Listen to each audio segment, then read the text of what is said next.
एक एक फुल ड्रामे की आने वाली एक साथ तो बहुत ही ज़्यादा इंटरेस्टिंग होती हुई नजर आ रही हैं। आखिरकार अब कशान ने वो घटियापन दिखा ही दिया जिसकी सबको तवक्को थी, क्योंकि कशान की नीयत से तो अब सब लोग ही वाकिफ थे सिवाय हादिया की।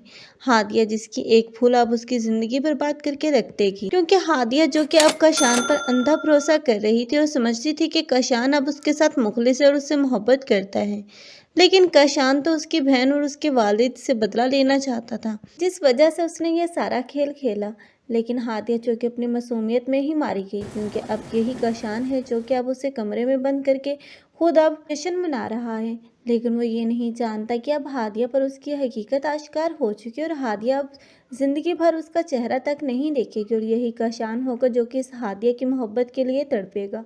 लेकिन फिलहाल तो हादिया है जो कि अब घर वापस आएगी, लेकिन वहां पर अब मंजर ही बदल चुका होगा, क्योंकि अब बतूल जिसकी रुखसती अब हादिया की जगह कर दी जाएगी और ये सब कुछ हादिया अब चुपके से देखेगी, लेकिन अब उन लोगों के सामने नहीं जा पाएगी।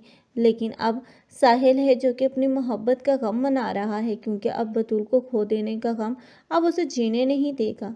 अब तो वो बतूल बतूल को वापस हासिल करने की भी कोशिश करेगा कि आखिर उस दिन वक्त की नज़ाकत थी जो तुमने ऐसा कदम उठाया और मामू की इज्जत बचाने के लिए तुम आशिर के साथ रुखसत हो गई, लेकिन अब तुम मुझसे डिवोर्स ले लो। लेकिन अब यही होगी बतूल जो कि ऐसा नहीं करेगी, बल्कि वो तो अब साहिल को खुद को भूल जाने का बोलती हुई नजर आएगी। लेकिन अब यही साहिल है जो कि हादिया से नफरत करेगा, क्योंकि हादिया ही की वजह से अब इन दोनों में इतनी ज़्यादा दूरियां आई, क्योंकि हादिया ही की वजह से अब सबकी ज़िंदगियां बर्बाद हो गई, खासकर बतूल की। क्योंकि बतूल वो एक तरफ तो अपनी मोहब्बत को छोड़कर चली गई और दूसरी तरफ आशिर के दिल में जगह बनाने के लिए उसे बहुत ही ज़्यादा एफर्ट करनी पड़ेगी।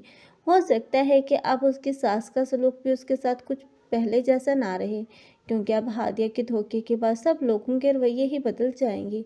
आप लोगों को ये ड्रामा कैसा लग रहा है और इस ड्रामे में किसकी एक्टिंग को लाइक कर रहे हैं, कमेंट सेक्शन में अपनी कीमती राय का इजहार लाजमी करें। मज़ीद ऐसे रिव्यूज़ के लिए हमारे चैनल को लाजमी सब्सक्राइब कर लें। अगर आप लोगों को हमारी वीडियो अच्छी लगी हो तो वीडियो को लाइक करना मत भूलिएगा। अल्लाह हाफिज़।